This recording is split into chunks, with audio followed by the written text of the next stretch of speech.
গুনাহ থেকে বাঁচার উপায়, এটা বেশি জরুরি আলোচনা।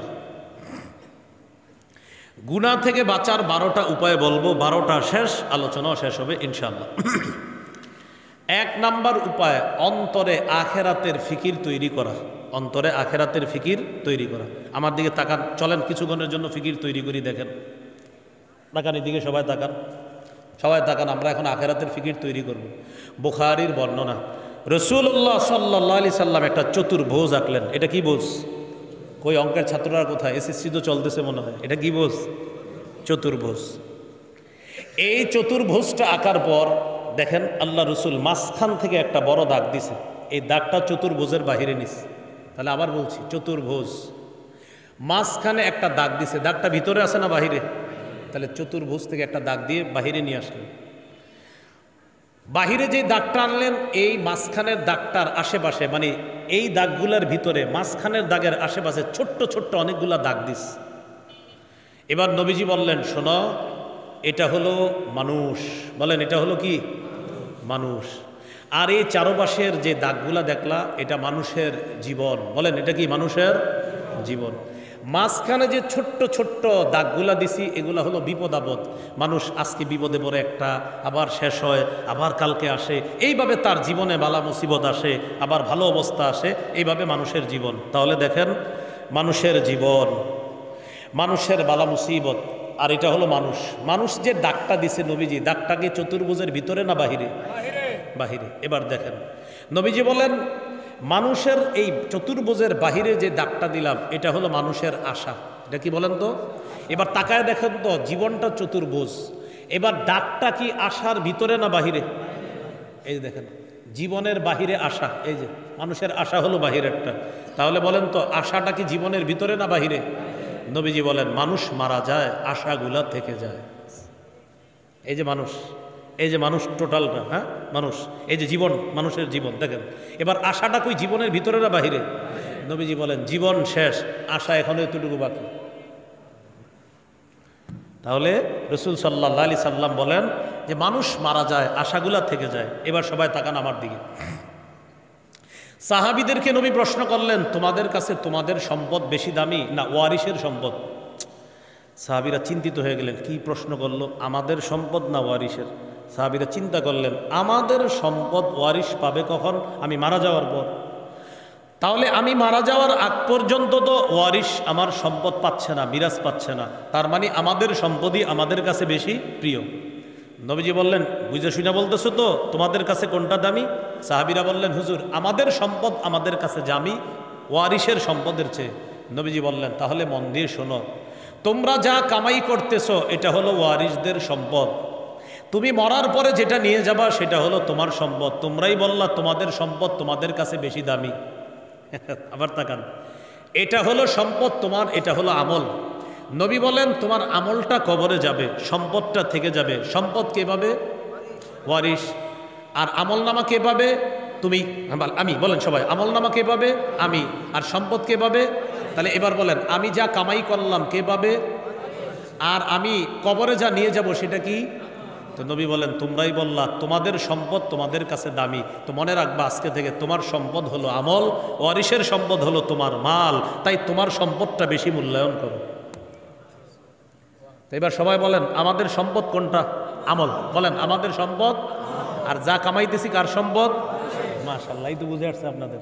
তাহলে আমরা যা কামাই করতেছি এটা কার সম্পদ? ওয়ারিসের। আর যা আমল করতেছি এটা কার সম্পদ? আমার। হ্যাঁ, এখন কথা হলো, বলেন আমার সাথে, আখেরাত সামনে রেখে ওয়ারিসদের জন্য কিছু হালাল সম্পদ রেখে যাব ইনশাআল্লাহ। তাহলে কি শিখলাম? আখেরাত সামনে রেখে ওয়ারিসদের জন্য হালাল সম্পদ রেখে যাব।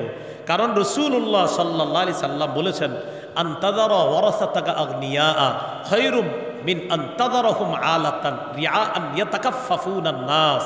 তোমার ওয়ারিশরা মানুষের কাছে হাত পাতার চাইতে তাদেরকে মোটামুটি ধনী অবস্থায় রেখে যাওয়া তোমার জন্য উত্তম। তাহলে ঠিক আছে, ওয়ারিশকে মোটামুটি সম্পদ দিয়ে যাব, আর আমারটা বেশি দাম দিব। আমার সম্পদ আজকে জানলাম আমল, আর আমার ওয়ারিশের সম্পদ হলো আমার মাল। তাই ওয়ারিশের সম্পদটা যেটা করব এটাও হালালভাবে, আর আমার আমলটা যেটা হবে এটা বিশুদ্ধ আমল। এই সম্পদ নিয়ে আমি কবরে যেতে হবে। নবী বললেন, তাহলে আজকে থেকে নিজের সম্পদটা বেশি মূল্যায়ন করবা ওয়ারিশের সম্পদের চাইতে।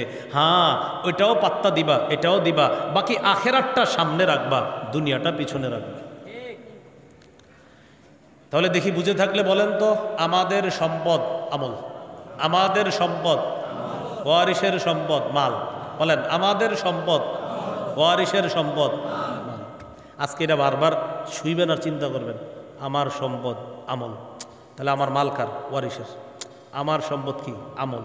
তো আমার মাল কার? ওয়ারিশের। ওইটাও যেন হালাল হয়, আমার আমলটা যেন খাঁটি হয়। এবার দেখেন, আমার ঘড়িতে এই মুহূর্তে বাজে 12টা 12। বাস চিন্তা করি আমরা, আগামীকাল 12টা 12তে আমি মনে করি দুনিয়াতে নাই। আচ্ছা, আমি না থাকলে কি হবে? কবরে যাব। কবরে গেলে কি হবে? আমার কাছে 2 জন ফেরেশতা আসবে, আইসা কি করবে? 3টা প্রশ্ন করবে।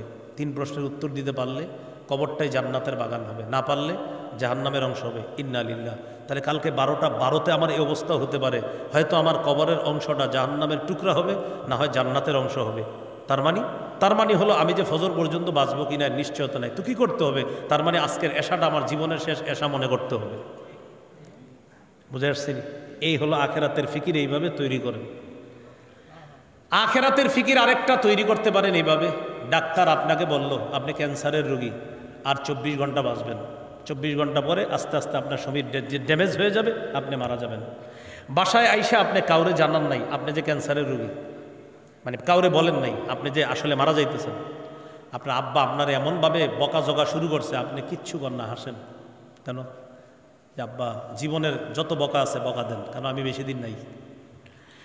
আপনার আম্মা আজকে আপনার অনেক কিছু বলতেছে, আপনি রাগ হন না। কেন রাগ হন না জানেন? ওই যে আপনার হাতে সময় বেশি নেই। আপনার বন্ধুরা ইচ্ছা মতো আপনারা বলতেছে তুই এই তুই সেই, চেয়ে চেয়ে হাসতেছেন। বন্ধুরা কয় কিরে আগে রাগ হইতো আজকে হাসে কেন? কারণ আপনি তো জানেন আপনি বেশি ধন নাই, আপনার ড্যামেজ হয়ে যাচ্ছে আস্তে আস্তে সব। আপনার বোন ভাই সবাই ইচ্ছা মতো বলতেছে, আপনি রাগ করেন না। আজকে আপনি মসজিদে গিয়ে নামাজ পড়তেছেন, খুব মন দিয়ে নামাজ পড়ে, সবাই অবাক হয়ে যাচ্ছে, কিরে ঘটনা কি, এত সুন্দর করে নামাজ পড়তেছে আজকে। কারণ ওরা জানে না আপনাকে বলে দেওয়া হয়েছে তোমার শরীর ড্যামেজ হয়ে যাচ্ছে, সর্বোচ্চ 24 ঘন্টা পরে মারা যাবা। আপনার এই 24টা ঘন্টা কেমন হবে প্রিয় ভাইয়ারা? যদি এটা জানার পর আপনার এই অবস্থা হয়, তাহলে কেন আমি আপনি মৃত্যুর কথা স্মরণ করে মনে করতেছি না যে এই নামাজ আমার জীবনের শেষ নামাজ হতে পারে, কারণ আমি আসরে বাঁচবো কিনা নিশ্চয়তা নেই। এইভাবে আখেরাতের ফিকির তৈরি করো। এ হলো 1 নাম্বার গুনাহ থেকে বাঁচার উপায়। 24টা ঘন্টা এরকম আখেরাতের ফিকির করেন। আমি বললাম তো আপনার হাজারো গুনাহ শেষ হয়ে যাবে। অন্যরা আপনারা দেখলে বলবে লোকটা কেমন জানি হয়ে গেছে। কেমন হয়ে গেছে মানে ওই যে আখেরাতের ফিকিরে আপনি কেমন জানি হয়ে গেছে এরকম। 2 নাম্বার উপায়, খাঁটি তওবা করা।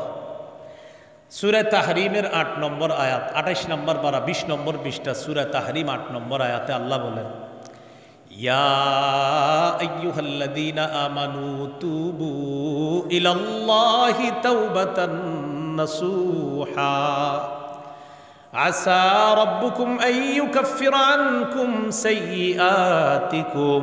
হে ঈমানদারগণ, তোমরা আল্লাহর কাছে খাঁটি তওবা করো, আশা করা যায় তোমাদের রব তোমাদের জীবনের সমস্ত গুনাহ মাফ করে দিবে। তবে বলেন সবাই, তবে সবাই বলেন তওবার, বলেন 4টি শর্ত। বলেন তওবার কয়টি শর্ত? বলেন 1 অতীতের গুনাহ ছেড়ে দেওয়া, 2 অতীতের গুনাহের উপর অনুতপ্ত হওয়া,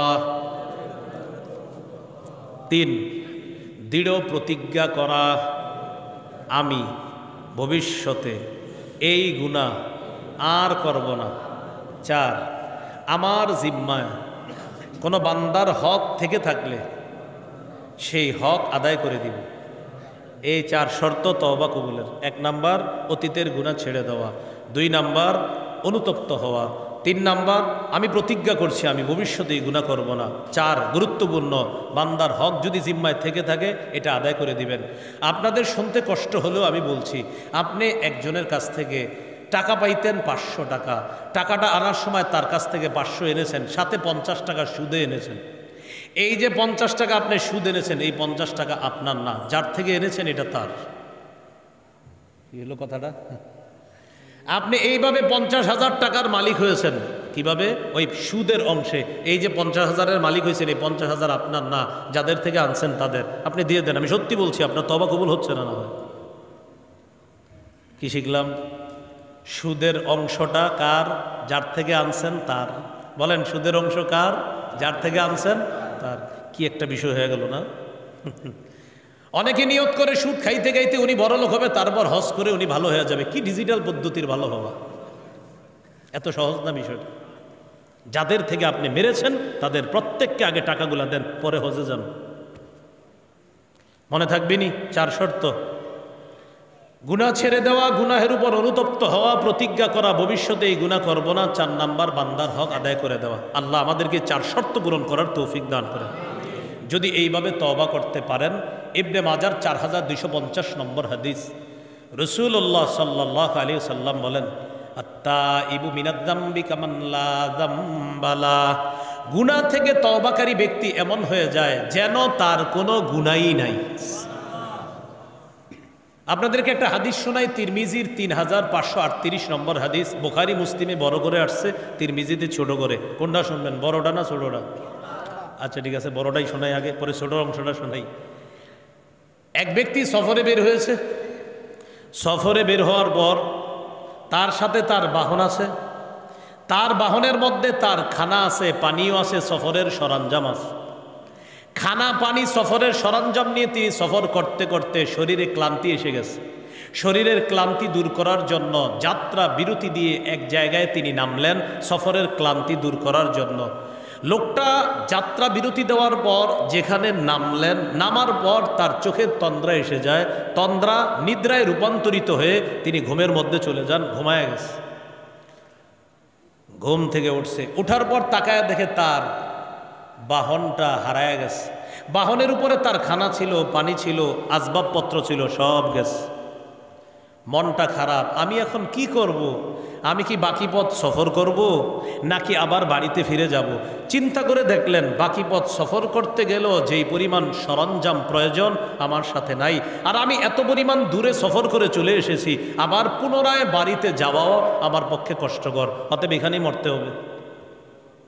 উনি মরার জন্য এখানে রেডি। হাদিসে এটা আসছে, ওয়াবিহি মাহলাকা। উনি নিয়ত করে ফেলছে, যাক মরণটা যেহেতু হবে এখানেই হোক, না খাইতে না খাইতে মরে যাবো এখানেই। বৈশা রইস, বৈশা বৈশা বাস মরণের টেনশনে আবার ঘুমাইসা গেছে। ঘুমাইছে, ঘুম থেকে আবার জাগ্রত হয়েছে। জাগ্রত হয়ে দেখে তার হারিয়ে যাওয়া বাহন, খানা, পানি সব সহ উপস্থিত হয়ে গেছে। খুশি কম হবে না বেশি হবে? আল্লাহু আকবার বলেন। ওই ব্যক্তি বিশিদ্দাতিল ফারহি, খুশির অতিশয্যে আল্লাহকে বলে, আল্লাহুম্মা আনতা আবদি ওয়া আনা রাব্বুকা। আল্লাহ আপনি আমার বান্দা, আমি আপনার রব। বুঝেন নাই? খুশিতে বইলা ফেলছে, আল্লাহ আপনি আমার বান্দা, আমি আসলে মানে উনি যে কি বলছে উনি জানে না। খুশিতে আসলে বলতো এইভাবে, আল্লাহ আপনি আমার রব, আমি আপনার বান্দা। এটা না বইলা বলতেছে, আল্লাহ আপনি আমার বান্দা, আমি আপনার রব। নবীজি বলেন খুশির কারণে এই যে কি বলছে নিজের ঠিক নাই, এত বেশি খুশি। নবীজি বলেন, শোনো আমার উম্মত, লাল্লাহু আফরাহু বিতাওবাতি আহাদিকুম মিন আহাদিকুম বিদাল্লাতিহি ইযা ওয়াজাদাহা। তোমাদের কেউ হারিয়ে যাওয়া বাহন ফিরে পাওয়ার পর যে পরিমাণ খুশি হয়, কোন বান্দা তওবা করলে আল্লাহ তাআলা তার চেয়ে কোটি গুণ বেশি খুশি হয়ে যায়। তওবা করবেন না ইনশাআল্লাহ? না মনে হয় করবেন না। ডেইলি বলেন, ডেইলি বলেন, 70 বার বলেন, 100 বার। মানে হাদিসে 70 আস 100 আস, তো এই জন্য কি বললাম 70 না 100, দুটোটা বলবো। আমরা বলবো কি 70 না 100 এইভাবে। আমাদের নবীজি 70 100 বার করতেন, আমাদের তো 1000 বার করা উচিত না? 1000 না আরো বেশি। আল্লাহ আমাদেরকে বেশি পরিমাণে তওবা যেন প্রতিনিয়ত করতে পারি, আল্লাহ তৌফিক দান করেন। গুনাহ মাফের 3 নাম্বার উপায় বলেন আস্তাগফিরুল্লাহ পড়া। তো কিছুক্ষণ গুনাহ ঝাড়ি চলেন আস্তাগফিরুল্লাহ আস্তাগফিরুল্লাহ বলেন। যে যত বেশি ইস্তেগফার পড়বে তার তত বেশি গুনাহ ঝরবে, যার যত বেশি গুনাহ ঝরবে তার তত বেশি মেধা বাড়বে। গুনাহ মেধারে একদম শেষ করে দেয়। এই জন্য গুনাহ যত ঝাড়াবেন মেধা বাড়বে। মাদ্রাসায় যেগুলো পড়ে ওদের জরুরি প্রতিনিয়ত ইস্তেগফার, সারাক্ষণ যখন অবসর ইস্তেগফার পড়া, কারণ ওদের কলব সাফ রাখতে হবে। ইস্তেগফারে কলবের ময়লা দূর হয়, আর যখন কলব ময়লা মুক্ত হয় তখন ওই স্বচ্ছ পরিষ্কার কলবে কোরআন হাদিসের নূর আল্লাহ তৈরি করে দেয়। বুঝে আসছেনি কথাটা? এবার কথা হলো ইস্তেগফার বেশি পড়বেন না, সুবহানাল্লাহ। জামায় ময়লা থাকলে সাবান, ময়লা না থাকলে আতর, কলবে ময়লা থাকলে ইস্তেগফার। কলব যখন সাফ হবে, সুবহানাল্লাহ সুবহানাল্লাহ, কলবে ময়লা ইস্তেগফারের সাবান লাগাও, ইস্তেগফার দিয়ে কলবের ময়লা দূর করো। হ্যাঁ অনেকক্ষণ ইস্তেগফার করছি, ময়লা কিছুটা দূর হয়েছে মনে হয়, এখন কি করব? সুবহানাল্লাহ দিয়ে এবার কলব সাজাও। তাহলে 3 নাম্বার উপায় আস্তাগফিরুল্লাহ পড়া। পড়ব তো ইনশাআল্লাহ। সূরা আলী ইমরানের 135 নম্বর আয়াতে আছে ওয়াল্লাযীনা ইযা ফাআলু ফাহিশাতান আও যালামু আনফুসাহুম যাকারুল্লাহ ফাস্তাগফারু লিযুনুবিহিম ওয়া মান ইয়াগফিরুয যুনুবা ইল্লাল্লাহ ওয়া লাম ইউসিররু আলা মা ফাআলু ওয়া হুম ইয়ালামুন। আল্লাহ তাআলা বলেন, যাদের গুনাহ হয়ে যায় সাথে সাথে আল্লাহকে স্মরণ করে, সাথে সাথে ইস্তেগফার পাঠ করে, আর জেনে বুঝে ভবিষ্যতে এই গুনাহটা করে না, আল্লাহ বলেন তাহলে আমি আল্লাহ ছাড়া গুনাহ মাফ করার আছেই বা কে? সুবহানাল্লাহ। আর আমি তো মাফ করব। কোন বান্দা গুনাহ হয়ে যাওয়ার পর যখন বলে আস্তাগফিরুল্লাহ, আল্লাহ তাআলা ফেরেশতাদেরকে বলে আমার বান্দা গুনাহ হয়ে যাওয়ার পর আলিমা আন্না লাহু রাব্বা ইয়াগফিরুয যামবা, আমার বান্দা জানে তার একজন রব আছে, যে রব তাকে মাফ করে দেয়। ওর গুনাহ হওয়ার পর তাই ও আমারে ডাকছে, কেন জানো? ও জানে আমি একজন রব আছি ওরে মাফ করার মতো। এই ফেরেশতারা সাক্ষী থাকো, ওরে মাফ করে দিস। গুনাহ হয়ে গেছে, হয়ে যাওয়ার পর বলছে আল্লাহ আমি এটা কি করলাম? আল্লাহ আমার চেয়ে খারাপ কেউ নাই সাবারে, আল্লাহ আমি এটা কোনো কাজ করলাম? আল্লাহ আল্লাহ মাফ করে দেন, মাফ করে দেন। আল্লাহ ফেরেশতাদেরকে বলে ওর কি হয়েছে জানো? ও গুনাহ হওয়ার পর ওর মাথায় আসছে ওরে মাফ করার জন্য একজন রব আছে, তো আমি রব তো আছি, সাক্ষী থাকো, মাফ করে দিস। তাহলে 3 নাম্বার উপায় ইস্তেগফার পড়া। করবো তো ইনশাআল্লাহ। 4 নাম্বার, এটা আমার সাথে বললে মনে থাকবে, বলেন ক্ষমা পাওয়ার আশায় বারবার আল্লাহর কাছে ক্ষমা চাওয়া। কিভাবে চাইবেন দেখেন, আপনি বলা দরকার নেই আল্লাহ মাফ করে দেন, আল্লাহ দেন না, আল্লাহ মাফ করে দেন, আল্লাহ আল্লাহ মাফ করে দেন। মাগরিবের পর সব মুসল্লিরা বের হয়ে গেছে, ইমাম সাহেব বের হয়ে গেছে, মুয়াজ্জিন বের হয়ে গেছে, আশেপাশে তাকায় দেখেন কেউ নাই, আপনি আছেন মসজিদে একা, আর কেউ নাই। ফ্যানটা চলতেছে, মোটামুটি একটু আরাম অবস্থা মসজিদে, বাতি নিভে গেছে, হালকা হালকা আলো আছে। ওই মুহূর্তে আল্লাহরে বলেন আল্লাহ আমি আর আপনার ছাড়া কেউ নাই, আল্লাহ আল্লাহ আমারে মানুষ ভাবে কত ভালো মানুষ, কিন্তু আমি যে কেমন আপনি জানেন। আমার গুনাহ জানলে আমার সন্তান আমাকে বাবা বলে পরিচয় দিবে না, আল্লাহ আমার স্ত্রী আমাকে স্বামী বলে পরিচয় দিবে না। আল্লাহ আপনি আমারে মাফ করে দেন, আল্লাহ আপনি আমারে মাফ করে দেন, আল্লাহ আপনি আমারে মাফ করে দেন। আল্লাহ তাআলা হাদিসে কুদসি তিরমিজির 3540 নম্বর হাদিসে বলেন, তোমার যদি দুনিয়ার রাশি রাশি বালু পরিমাণ গুনাহ হয়, আমি আল্লাহ বালু পরিমাণ ক্ষমা দিয়ে তোমাকে ক্ষমা করব। ক্ষমা পাওয়া কয়েকদিন বলছেন এইভাবে? বলেন ক্ষমা পাওয়ার কয়েকদিন আল্লাহরে এইভাবে বলছেন আল্লাহ মাফ করেন, আল্লাহ মাফ করেন, কয়েকদিন বলছি আমরা। তিরমিজির 3540 নম্বর হাদিসে আল্লাহ বলেছেন, ইবনা আদম ইন্নাকা মা দাউতানি ওয়া রাজাউতানি গফারতু লাকা আলা মা কানা মিনকা ওয়ালা উবালি। তুমি যতক্ষণ ক্ষমা পাওয়ার আশায় আমাকে ডাকো, আমি ততক্ষণ তোমার ডাকে সাড়া দেই, তোমাকে ক্ষমা করে দিই। কয় নাম্বার গেল? 4। 5 নাম্বার, বলেন সর্বক্ষেত্রে রাসূলুল্লাহ সাল্লাল্লাহু আলাইহি সাল্লামের আদর্শ বাস্তবায়ন করা। ব্যক্তি জীবন, পারিবারিক জীবন, সামাজিক জীবন, রাষ্ট্রীয় জীবন, আন্তর্জাতিক জীবন, সর্বক্ষেত্রে নবীর আদর্শ বাস্তবায়ন করা। আমাদের রাষ্ট্রে ইসলামী শাসন যেন চালু হয়, এই দোয়া করা। কিয়ামতের আগে কোনো নারী শাসক যেন না হয়, এই দোয়া করা। আমাদের দেশে যেন আল্লাহ একজন বলেন আদর্শ পুরুষ শাসক তৈরি করে দেয়, ইয়াহিয়া তাকিবাই এই আলোচনায় মনে করেছে। আমি আস্তে আস্তে শুনলাম তিনি সূরা হজের 41 নম্বর আয়াত পড়ছে সর্বশেষ, যে আয়াতে 4টা কথা বলছে উনি, আল্লাযীনা ইম্মাক্কান্নাহুম ফিল আরদি আকামুস সালাহ ওয়া আতাউজ যাকাত ওয়া আমারু বিল মারুফ ওয়া নাহাউ আনিল মুনকার। তিনি বলেছিলেন এই আয়াতটা, আমি জানি না এর আগে কি আলোচনা করছে, এখানে এসে এটাই শুনছি আমি।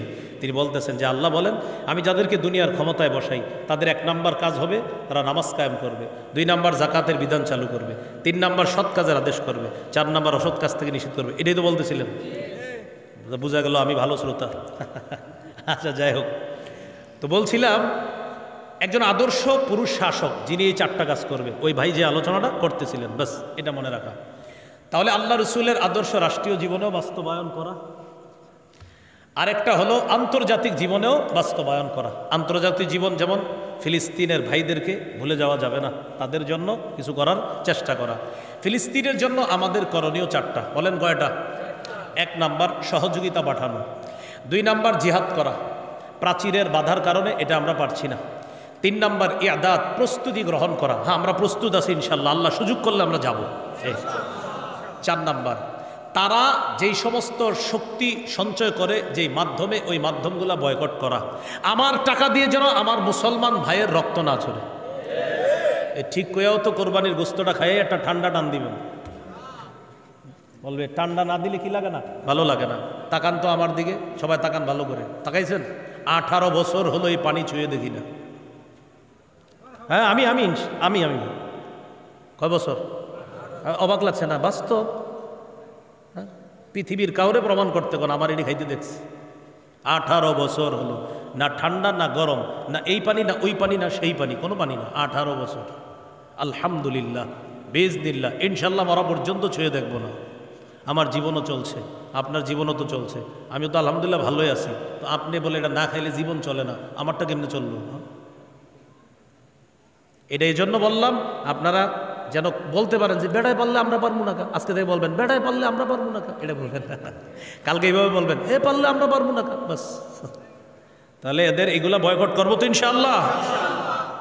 এ হলো 5 নাম্বার গুনাহ মাফের উপায়। সূরা আলী ইমরান 31 নম্বর আয়াত আল্লাহ বলেছেন, নবী আপনি বলেন তোমরা যদি আল্লাহকে ভালোবাসো, আমার অনুসরণ করো, আল্লাহ তোমাদেরকে ভালোবাসবে। ওয়াগফির লাকুম যুনুবাকুম, তোমাদের গুনাহ মাফ করে দিবে। 6 নাম্বার উপায় গুনাহ মাফের, আজান দেওয়া। আবু দাউদের 515 নম্বর হাদিস, আল মুআজ্জিনু ইউগফারু লাহু মাদা সাউতি, মুয়াজ্জিনের আজানের আওয়াজ চারপাশে যত দূর যায় তার গুনাহ মাফ করে দেওয়া হয়। আপনারা আর কেউ উঠবেন না, শেষ করে দিচ্ছি 2-3 মিনিটের মধ্যে। আপনাদের একটা কাজ বাকি আছে, আল্লাহর হস্তে কেউ উঠবেন না। এটা হলো 6 নাম্বার। 7 নাম্বার 2 রাকাত নামাজ পড়া। আবু দাউদের 1521 নম্বর হাদিস, রাসূলুল্লাহ সাল্লাল্লাহু আলাইহি সাল্লাম বলেন, মা মিন আবদিন ইউযনিবু যামবান ফায়ুহসিনুত তুহুরা ফায়াকুমু ফায়ুসাল্লি রাকাতাইন ইল্লা গফারাল্লাহু লাহু যামবা। কোন মুমিন ওযু করে যদি 2 রাকাত নামাজ পড়ে এই নিয়তে, আল্লাহ আমার গুনাহ মাফ করে দেন, সালাম ফিরানো শেষ, গুনাহ শেষ। এই আমলটা আজকেই করে ফেলেন। 8 নাম্বার 5 ওয়াক্ত নামাজ পড়া। সহিহ বুখারীর 526 নম্বর হাদিস, এক ব্যক্তি আসলেন নবীজির কাছে, হুজুর আমার গুনাহ হয়। ওই মুহূর্তে আল্লাহ সূরা হুদের 114 নম্বর আয়াত নাজিল করলেন, ওয়া আকিমিস সালাতা তারাফাইন নাহার ওয়া যুলাফাম মিনাল লাইল ইন্নাল হাসানাত ইউযহিবনাস সাইয়্যাত। নবী আপনি সালাত কায়েম করেন দিনের 2 প্রান্তে আর রাতের কিছু অংশে।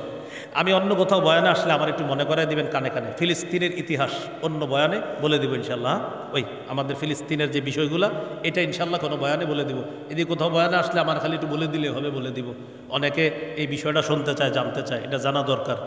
তো ইনশাল্লাহ কোথাও বলবেন, একদম বলে দিব যে ইহুদিদের দাবি কি সঠিক না আজাইরা দাবি, এটা বুঝাই দেব ইনশাল্লাহ। হ্যাঁ, এ হলো 8 নাম্বার। তো রাসূলুল্লাহ সাল্লাল্লাহু আলাইহি ওয়াসাল্লাম বুখারীর 526 নম্বর হাদিসে আছে যে নবীজি সাল্লাল্লাহু আলাইহি সাল্লাম বলে দিলেন যে এই আয়াতের মাধ্যমে আল্লাহ জানায়া দিছেন, তোমরা যদি 5 ওয়াক্ত নামাজ পড়ো, মাঝখানের গুনাহগুলো আল্লাহ মাফ করে দিবেন। 9 নাম্বার জামাতের সাথে নামাজ পড়া। সহিহ মুসলিমের এক হাদিসে আসছে, এক সাহাবী নবীর সামনে এসে বলতেছে, আকিম আলাইয়া হাদ্দা, হুজুর আমি শেষ। কি হয়েছে তোমার? আমি শেষ, আমি পাপ করে ফেলছি, বিচার করেন তাড়াতাড়ি। ইতিমধ্যে জামাত দাঁড়ায় গেছে, নবীজি নামাজ পড়াইলেন। নামাজ পড়ানোর পরে সাহাবী বলতেছে, হুজুর ওই যে আমার তো গুনাহ হয়ে গেছে, কি করা? নবীজি বললেন, আমাদের সাথে কি জামাতে নামাজ পড়ছো? বলেন হ্যাঁ। তখন নবী বললেন, জামাতে নামাজ পড়ার কারণে তোমার গুনাহ আল্লাহ মাফ করে দিচ্ছে। 10 নাম্বার একটা পাপ হয়ে গেলে সাথে সাথে ভালো কাজ করা।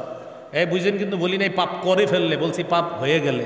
কারণ অনেকে বদ হজম করবে এই বয়ানের, কারণ কালকে থেকে এরকম করবে, একটা গুনাহ করবে ভালো কাজ করবে, গুনাহ করবে ভালো কাজ করবে। বিষয়টা এমন না গুনাহ হলে ভালো কাজ করা, গুনাহ করলে না। মুসলমান গুনাহ করতে পারে না, শয়তানের ধোকায় মুসলমানের গুনাহ হতে পারে। তিরমিজির হাদিস, রাসূলুল্লাহ সাল্লাল্লাহু আলাইহি সাল্লাম বলেন, আতবিইস সাইয়্যাতাল হাসানাতা তামহুহা। একটা গুনাহ হয়ে গেলে সাথে সাথে তুমি একটা ভালো কাজ করে ফেলবা, আল্লাহ তাআলা ওই ভালো কাজের কারণে তোমার গুনাহটা আল্লাহ মাফ করে দিবে। 11 নাম্বার, জিকিরের মজলিসে বসা। যেখানে বসে আছেন, সহিহ বুখারী 6408 নম্বর হাদিস, পুরা মজলিসটাকে ফেরেশতারা বেষ্টন করে আসমান পর্যন্ত এই মুহূর্তে আছে। আল্লাহ ফেরেশতাদেরকে বলে, ইশহাদু আন্নী কাদ গফারতু লাহুম, সাক্ষী থাকো সবগুলারে মাফ করে দিস। অনেকে আছে পিছনে আসছেন, আপনারা কিছুক্ষণ বসে যান, আল্লাহর রাস্তায় 1 মিনিট হলে বসেন, ফজিলত আছে, ফজিলত আছে, বসেন। তো এক ফেরেশতা বলে, আল্লাহ এই যারা পিছনে আইসা বসছে কিছু সময় তাদেরকেও মাফ করবেন। আল্লাহ বলে, পিছনে যারা আইসা বসে আমি আল্লাহ ওদেরকেও মাফ করব। এজন্য আজকে থেকে মনো মাহফিলে আগে যাবেন না, সবার শেষে খালি যাবেন নাকি? এরকম নাকি? না, এরকম না, আসতে হবে। মাশাআল্লাহ যারা বসছেন আল্লাহ মাফ করে দিস। এ হলো 11 নম্বর উপায়। 12 নম্বর সর্বশেষ উপায়, জিকির করা। 11 নম্বর জিকিরের মজলিসে বসা, আর 12 নম্বর জিকির করা।